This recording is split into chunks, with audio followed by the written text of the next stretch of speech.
Here we are at Changdeokgung, one of the 5 palaces that's in Seoul. So let's go in and explore. Hopefully we'll get some cherry blossoms. Let's go.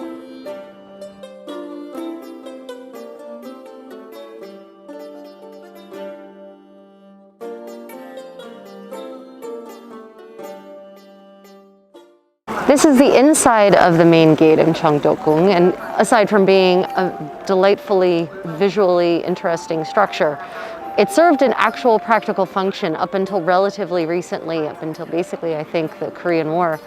The top level of the gate was where they sounded the drums to sound curfew every night. You might not be aware, but in most pre-industrial places, cities had curfews. They literally shut down, and the idea was to prevent crime. And so if you were caught out after curfew, you faced serious consequences. I think in Korea you could actually be caned. This palace is actually one of the earliest ones to be built here in what was then called Hanyang. It was built in 1405 in the reign of Taejong, the first of the Joseon kings. Now, what you see around you now is sadly not what was built in 1405, because this palace has burnt down an awful lot and frequently and again, and they keep rebuilding it. But as far as I can tell, they keep rebuilding it in the same style. So hypothetically, what you see here is mostly in a 15th century style. In fact, this is one of the few palaces to mostly have survived the Japanese occupation of Korea. Unfortunately, when a fire burnt most of its structures down in 1917, they actually then took structures from Changdeokgung Palace and brought them here. And so restoration works have been underway across all of the palaces for years. And someday they actually hope to have them restored to their pre-occupation of Korea state. Let's go see what there is and what has changed in the last 3 years since we were last here. Let's go.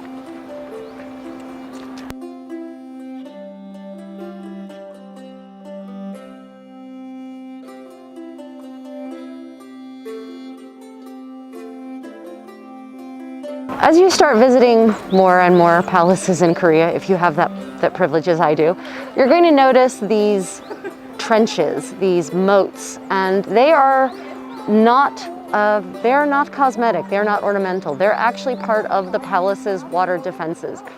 As I said, many palaces in Korea burnt down multiple times, and so having these massive moats of water at their disposal was intended to help prevent them from burning down entirely. So yes, they are beautiful. Well, there's no water in them right now. In the summer, there tends to be water in them. They are beautiful, but they are entirely functional. So also here in this beautiful water ditch is an auspicious creature. That is a tiger, which of course is another symbol of longevity and good luck. Again, intended to bring luck onto the palace and probably to help prevent fires. I suppose one might say that maybe there would have been more fires had they not implemented all of these means.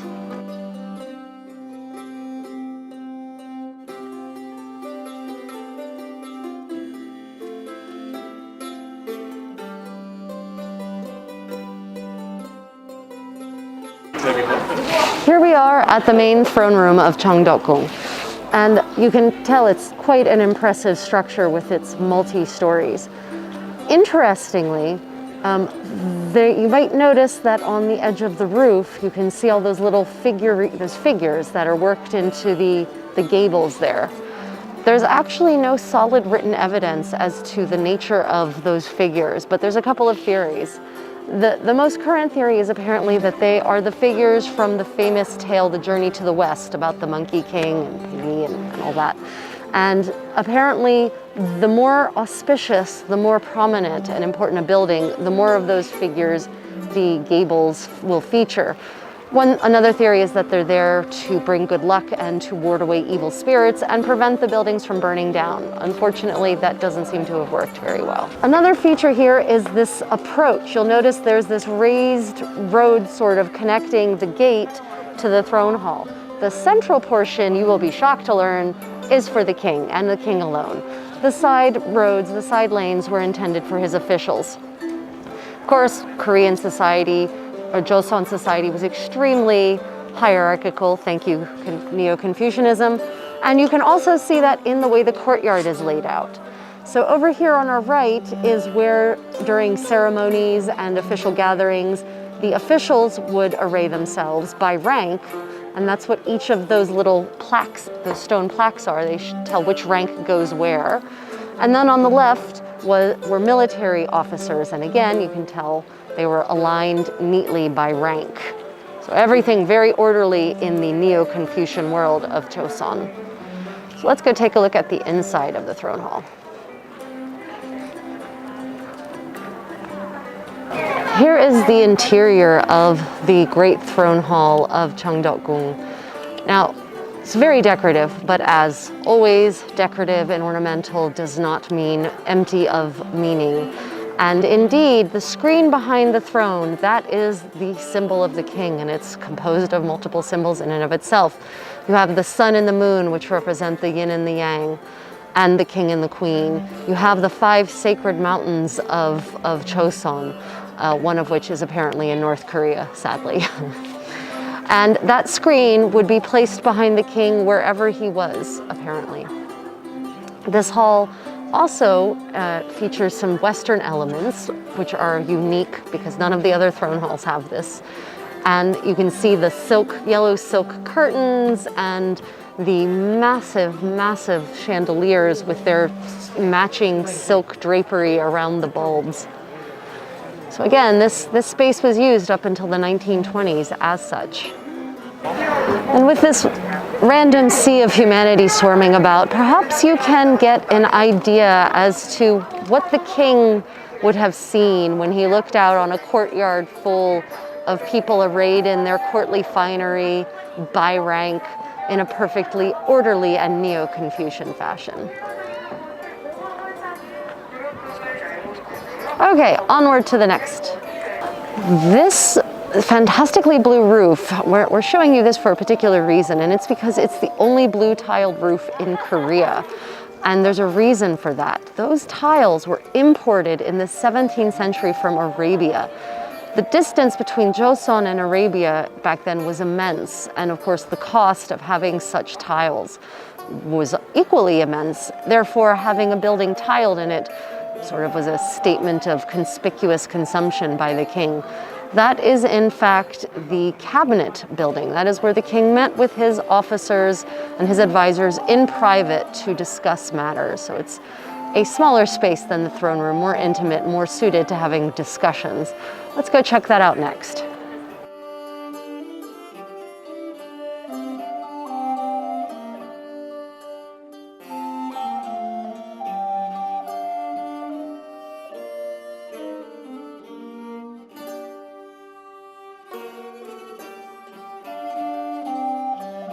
This throne room was specifically for the king to meet with his cabinet ministers and discuss affairs of state. Hence, its more intimate sizing and dimensions relative to the throne hall in the main part of the palace, which of course is massive.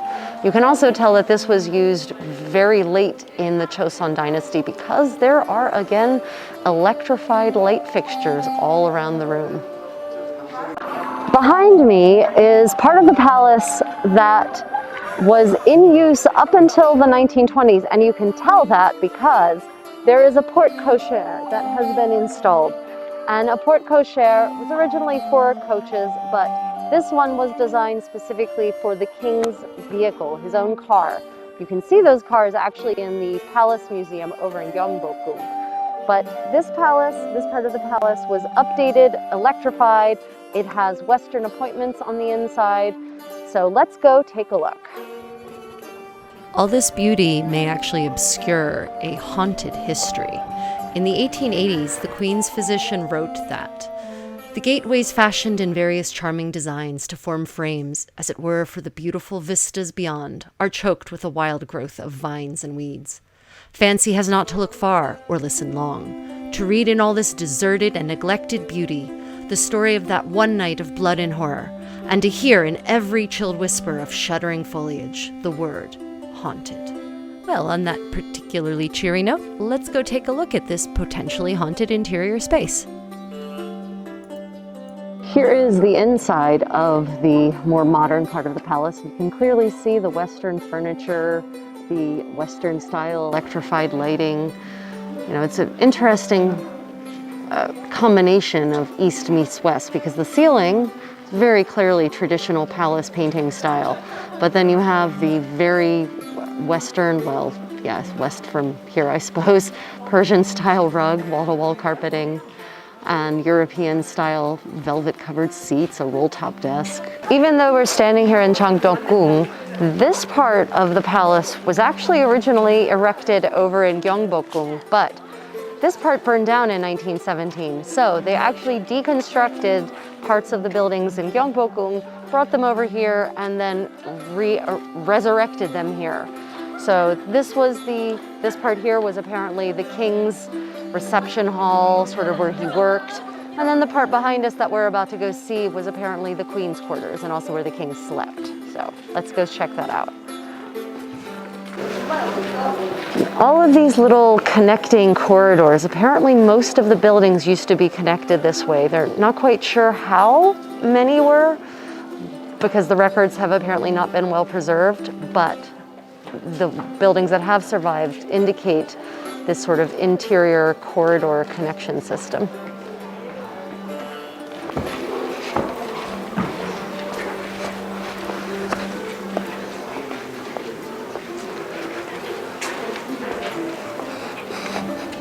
In Changdeokgung, this is where the king and the queen lived their daily lives and slept.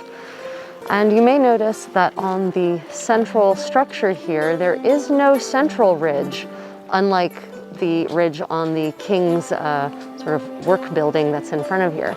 There's no real, apparently solid knowledge on why that is, because no one bothered to write down why they forgot to put a central ridge here. Two theories apparently prevail. One, that central ridge is actually called the Dragon's Ridge, and so in Korean, and the king was the dragon. So one theory is that there can only be one dragon in the queen's quarters, and that is the king. That this is where the queen and her women slept, and so the lack of a ridge informs the viewer that this is the female's quarters, even though apparently the king slept on the left and the queen slept on the right, and they had a common living area there in between them. And apparently the last king of Korea inhabited these quarters up until 1926, I believe, when he died.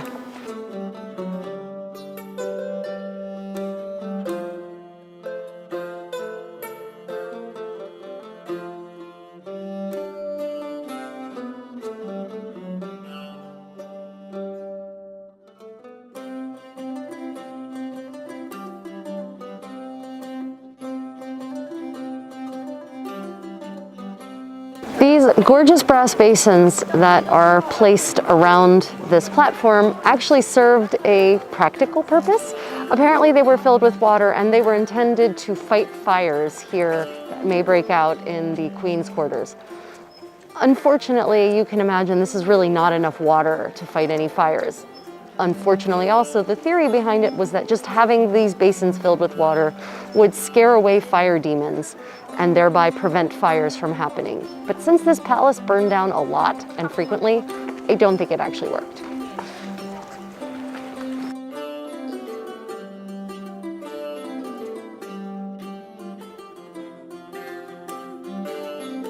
This auspicious looking door behind me is the entrance to the modern Western style kitchens that were built in the 19-teens apparently. One of the last kings of Choson, or the last king of Choson, really enjoyed waffles and pancakes. I would also like to note on a personal level, I take umbrage to this. This is preventing me from going into this kitchen, which looks like a very serviceable kitchen, as you're probably seeing right now as we overlay interior shots over what I'm saying. Well, since I can't go cook in this kitchen, I suppose we shall go explore some other part. This part of Changdeokgung is where, for at least at one period or another, the ladies of the court lived. The queen mother, the queen concubines, crown princesses. And unfortunately for them, they weren't really allowed to leave the palace. And there's K-dramas about this where it is a serious plot point and is used actually sometimes as an excuse to dethrone a princess if she goes out and about on her own without special dispensation. What's interesting though, here they have actually opened the doors to the Ondol heating system. Ondol is the Korean floor heating. they were much more sophisticated than American homes are in terms of HVAC, as we will see. So you can actually see, maybe put a picture over top of this, yeah. There is a oven, which is where the fire was stoked, and then beneath that is a gap, a hole where the ashes fell and also where the air vented. And the hot air would then circulate and snake back and forth underneath of the wooden floors in these buildings, thereby creating perfectly even heating. One of the many reasons that Koreans take their shoes off when they go inside. This charming little terraced area is the back garden of the ladies' quarters, and it was specifically built so that they could have basically a nice space where they observe the seasons changing in the vegetation, and so that it was decorative, because as I said, they weren't really allowed to leave the palace, and only for very special occasions. In Korean royal architecture, there is much beauty, but very little beauty that is purely ornamental. So you see these beautiful plaques in the center of this chimney. Those are 2 of the 10 traditional symbols of prosperity and longevity in Korea: the crane and the deer.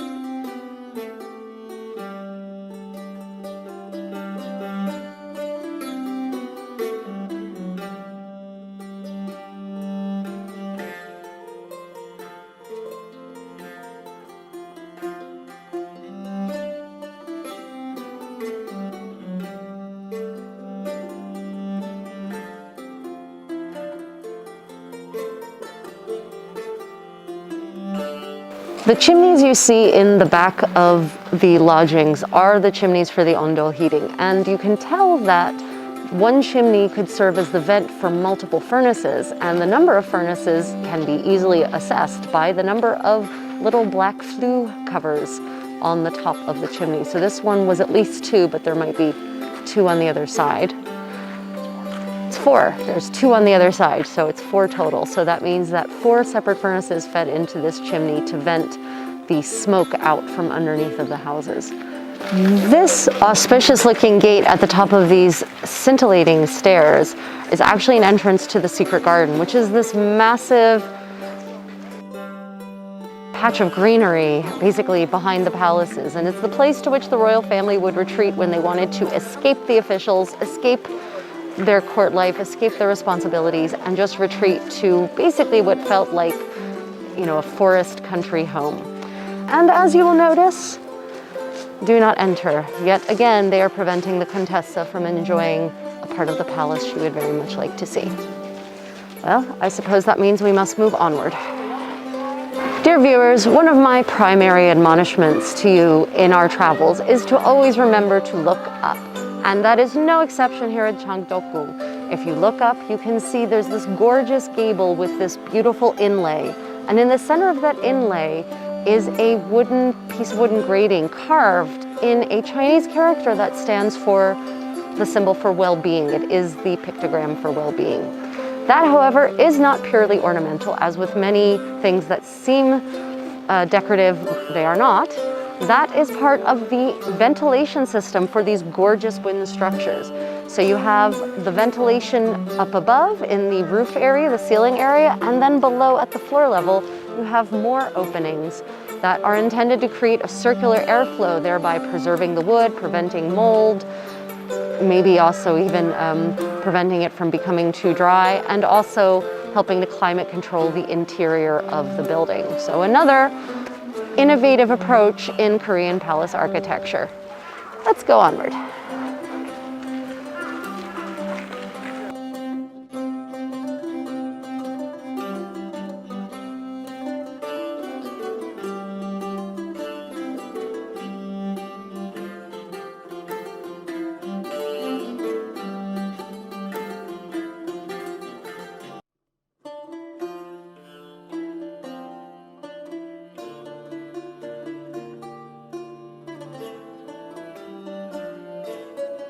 So this conspicuously colorless part of the palace was actually built in 1846 by the 26th king of Joseon.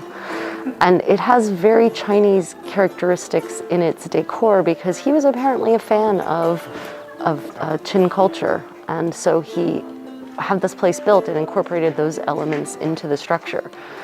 Interestingly, apparently the last royal family of Joseon actually inhabited these spaces up until 1989, at which point they had been severely modernized. So a restoration effort was undertaken, and so it's now been restored. It's now been restored to its original 1846 state. So there's quite a lot of interesting life, royal life that happened here not that long ago. This is another part of the palace built in 1846, and these apartments were apparently built for the Queen Dowager and the young king's grandmother.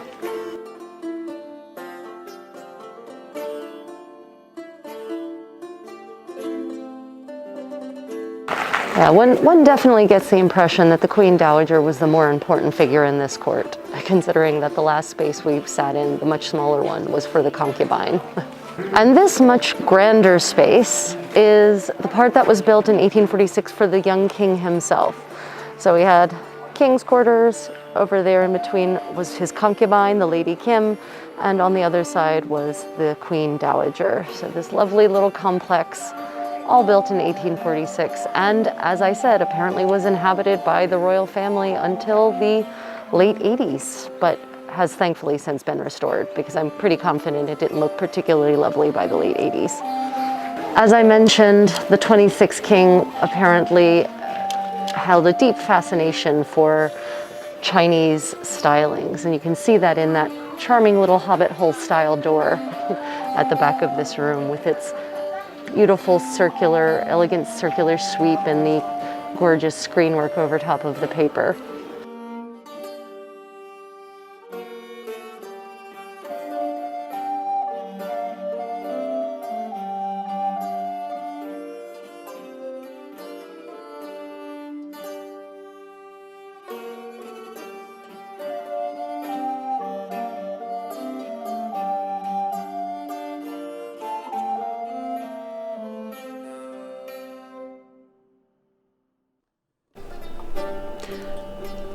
Well, if you enjoyed that content, don't forget to like and subscribe. And if you'd like to benefit from extra value, then do consider becoming one of my patrons on Patreon, where you will receive access to a host of extra benefits, more video content, longer video content, also digital downloads with instructions, recipes, and depending on your level of patronage, private lessons from moi, the Contessa. Okay, enjoy.